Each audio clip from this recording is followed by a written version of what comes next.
Hello everyone. इस video में हम चार्जशीट के बारे में जानेंगे। चार्जशीट क्या होती है और इसके लीगल प्रोविजंस से डिस्कस करेंगे। और सुप्रीम कोर्ट का अभी एक लेटेस्ट जजमेंट आया है जो चार्जशीट और फर्दर इन्वेस्टिगेशन के कॉन्सेप्ट से डील करता है, जो कि आप स्क्रीन पे देख रहे हैं। Sameer Sandhir versus CBI supreme court 2025। इस केस को डिस्कस करने से पहले हम थोड़ा सा एक कंसेप्ट जान लेते हैं। सबसे पहले दोस्तों, जो क्रिमिनल प्रोसीजर स्टार्ट होने से पहले सबसे जो स्टार्टिंग जो स्टेज होता है जिसे हम एफआईआर बोलते हैं। एफआईआर लॉन्च होती है सेक्शन 154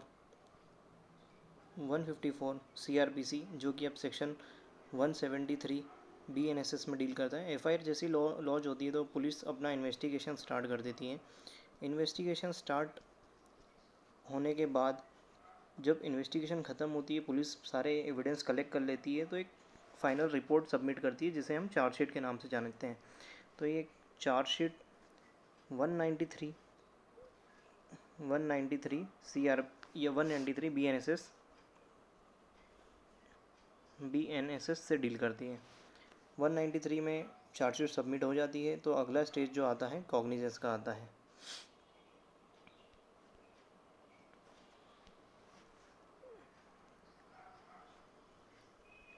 कॉग्निजेंस ये एक ऐसा स्टेज होता है जिसमें मजिस्ट्रेट प्राइमा फेसी केस देखते हैं कि अगर कुछ प्राइमा फेसी अगर लगता है कि केस मेड आउट हो रहा है तो उसका आगे इनिशिएट करते हैं, नहीं तो अदरवाइज़ यहीं से केस डिस्चार्ज भी कर सकती है। मजिस्ट्रेट के पास ये भी पावर रहती है। सबसे फर्स्ट अगर कॉग्निजेंस ले लिया है तो उसके बाद जो प्रोसेस होता है वो चार्ज का आता है। चार्ज एक ऐसा प्रोसेस है जिसमें कि हम गिल्ट और इनोसेंस को प्रूव करते हैं और इसी के बाद जजमेंट सुनाई जाती है। तो ये एक नॉर्मल सा कंसेप्ट चलता है जो एफआईआर और इन्वेस्टिगेशन, चार्जशीट और कॉग्निजेंस का एक प्रोसेस होता है। ये जनरली एक क्रिमिनल प्रोसीजर में फॉलो किया जाता है। तो चार्जशीट जो सेक्शन 193 में प्रोविजंस में क्या बताया गया है हम उसे भी डील कर लेते हैं। जैसे कि यहाँ पर आप देख सकते हैं, डायरेक्ट रीडिंग है जिसमें कि फर्स्ट क्लॉज ये बोल रहा है कि every investigation under this chapter shall be completed without unnecessary delay. तो इसमें ये पहला तो नॉर्मल जनरल डिक्लेरेशन है कि जल्द से जल्द एक इन्वेस्टिगेशन ख़त्म करके चार्जशीट सबमिट करना पड़ती है। सेकंड क्लॉज ये बात कर रहा है जो सेक्सुअल ऑफेंसेस रहते हैं, जैसे कि 64, 66 ये रेप ऑफेंसेस से डील करते हैं और पॉक्सो के भी कुछ केसेस हैं इसमें। तो ये इसमें एक टाइमलाइन फिट कर दी गई है पुलिस इन्वेस्टिगेशन को कि 2 महीने के अंदर सारी इन्वेस्टिगेशन कंप्लीट करके आपको चार्जशीट सबमिट करनी है। सब सेक्शन 3 सिंपल से यही बात करता है कि अगर जो चार्जशीट में क्या क्या इंग्रेडिएंट्स होना चाहिए। चार्जशीट के इंग्रेडिएंट्स ये कि नहीं, पार्टीज़ के नेम होना चाहिए, नेम ऑफ द पर्सन जो एक्यूज्ड है उसके नेम, एड्रेस और जो भी चीज़ें, कब अरेस्ट करा गया था, क्या एविडेंस कलेक्ट किए, ये सारी चीज़ें हैं। और फोर्थ, फिफ्थ, सिक्स में भी इतना कुछ खास नहीं है, बट जो हम सब सेक्शन 9 की बात करते हैं, सब सेक्शन 9 एक फर्दर इन्वेस्टिगेशन की बात करता है। फर्दर इन्वेस्टिगेशन इसमें हम पढ़ लेते हैं, nothing in this section shall be deemed to preclude the further investigation in respect of the offences reported under sub section 3। मतलब ये बोला गया कि सब सेक्शन 3 में अगर रिपोर्ट फॉरवर्ड करने के बाद भी पुलिस ऑफिसर को प्रिक्लूड नहीं किया जा सकता है फर्दर इन्वेस्टिगेशन के। तो whereupon the investigation the officer in charge of the police station obtains a further investigation oral or documentary, he shall forward the magistrate a further report or reports regarding the evidence in the form of the state government may by rules provided। मतलब अगर जो वो final report submit करने के बाद भी अगर police को ऐसा लगता है कि फ़र्दर इन्वेस्टिगेशन करना है किसी ऑफेंस में, तो वो फर्दर इन्वेस्टिगेशन करके सेम एज इट इज़ जो एविडेंस कलेक्ट हुए हैं तो उसके ऊपर वो वापस से सारे जो डॉक्यूमेंट्स है वो 193 की सबसेक्शन 3 में पुलिस ऑफिसर मजिस्ट्रेट को सबमिट करेगा।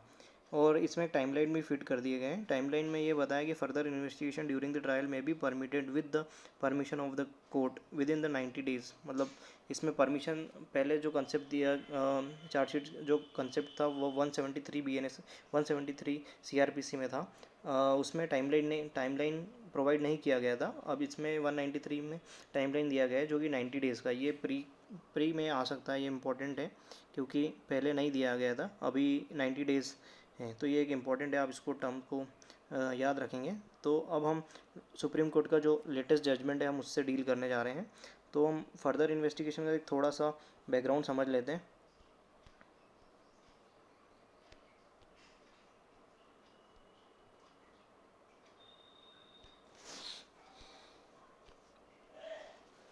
दोस्तों फर्दर इन्वेस्टिगेशन में क्या होता है कि 190 ये चार्जशीट चार्जशीट सबमिट कर दी है 193 में। तो अब इसमें दो चीज़ रहते हैं।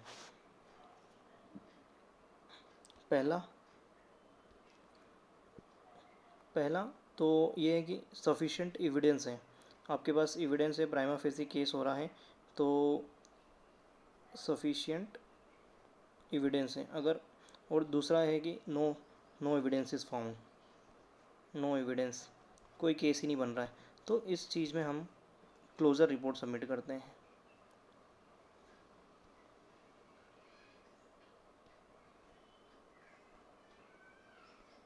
क्लोज़र रिपोर्ट सबमिट करते हैं। और ये जो क्लोज़र रिपोर्ट जो सबमिट होती है ये सेक्शन 189 BNSS में होती है।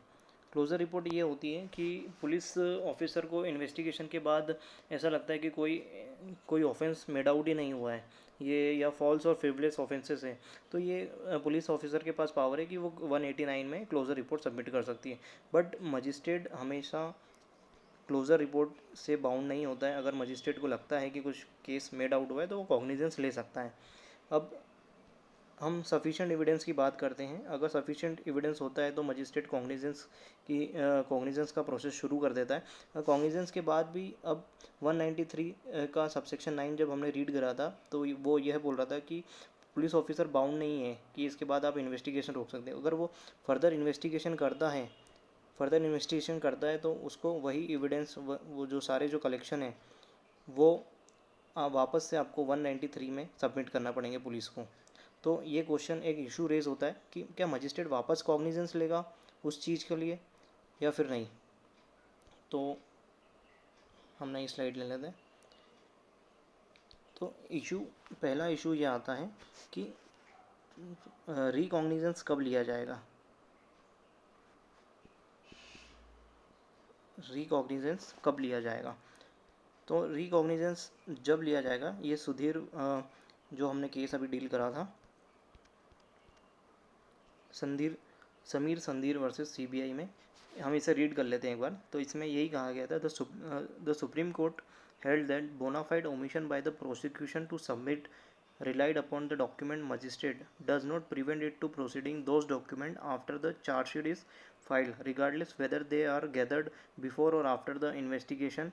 Court said that procedure lapse in submitting evidence can be remedy post charge sheet provided that there has been no prejudice to the accused। दोस्तों ये जो टर्म है ये बहुत इंपॉर्टेंट है, no prejudice is being caused. हम इसे आगे भी डील करेंगे, तो हम ये पैरा है हम इसे समझ लेते हैं।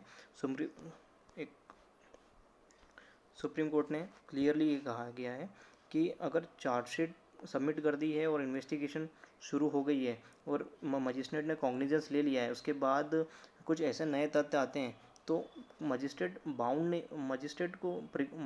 ये मना नहीं कर सकता पुलिस को कि हम अब एविडेंस नहीं ले सकते हैं, भले कैसा भी हो। लेकिन वो जो ओमिशन है, जो पुलिस के द्वारा जो ओमिशन हुआ है वो एक बोनाफाइड होना चाहिए।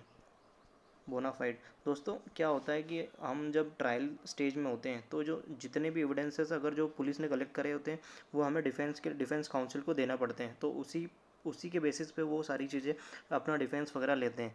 तो क्या होता है कि अगर हम इन्वेस्टिगेशन के दौरान, जो चार्जशीट के दौरान अगर हम कुछ एविडेंस नहीं देते हैं तो ये मजिस्ट्रेट बाउंड कर सकता है पुलिस को कि आप सारे जो डॉक्यूमेंट्स आप दें।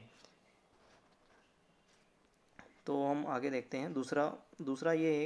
दूसरा इशू ये था कि फर्दर इन्वेस्टिगेशन में कॉग्निजेंस कब माना जाएगा।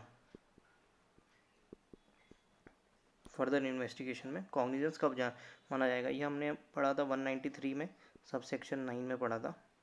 तो इसी में सुप्रीम कोर्ट में यही बोला गया था। हम देख लेते हैं एक बार जजमेंट।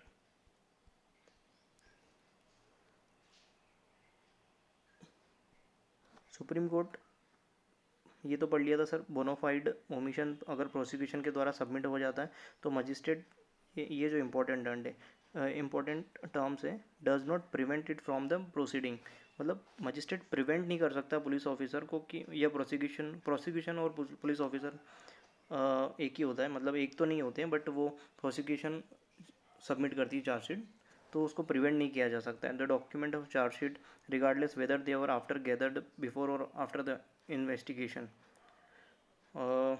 फिर नेक्स्ट हम जब नीचे पढ़ते हैं, ये जो टर्म हमने दिया है, provided that there is a no prejudice to the accused, ये टर्म्स का मीनिंग ये होता है कि अगर बोनाफाइड है, अगर बोनाफाइड हुआ तब भी अगर एक्यूज को प्रेजुडाइज हो रहा है, अनुग्रह हो रहा है, मतलब उसे अपने राइट ढंग से इस्तेमाल नहीं कर पा रहा है, तो हम उस चीज़ को मना कर सकते हैं। जो नए एविडेंसेस आ रहे हैं चार्जशीट में आफ्टर फाइलिंग 193 सबसेक्शन 3 में, तो उसके बाद हम मना कर सकते हैं प्रोसिक्यूशन की, नहीं भैया अब आप नए एविडेंसेस नहीं दे सकते क्योंकि एक्यूज का राइट अफेक्ट हो रहा है इस चीज़ से। तो ये एक अच्छा जजमेंट है सुप्रीम कोर्ट का, इसका आप नोट कर लीजिए, समीर संधीर वर्सेस सीबीआई 2025 में, कि क्या प्रोसेस है, कैसा अभी जब नए जो चार्जशीट से क्वेश्चन आएंगे तो आप इसमें इसको कोट कर सकते हैं। और एक ये कंसेप्ट है फर्दर इन्वेस्टिगेशन का, आप ज़रूर पढ़िए इसमें बैरेक में। और ये 90 डेज़ आप ध्यान रखिएगा, क्योंकि 90 डेज़ के बाद ही फर्दर इन्वेस्टिगेशन की रिपोर्ट सबमिट करनी पड़ती है, और या फिर इन्फॉर्म भी करनी पड़ती है। Thank you, have a nice day.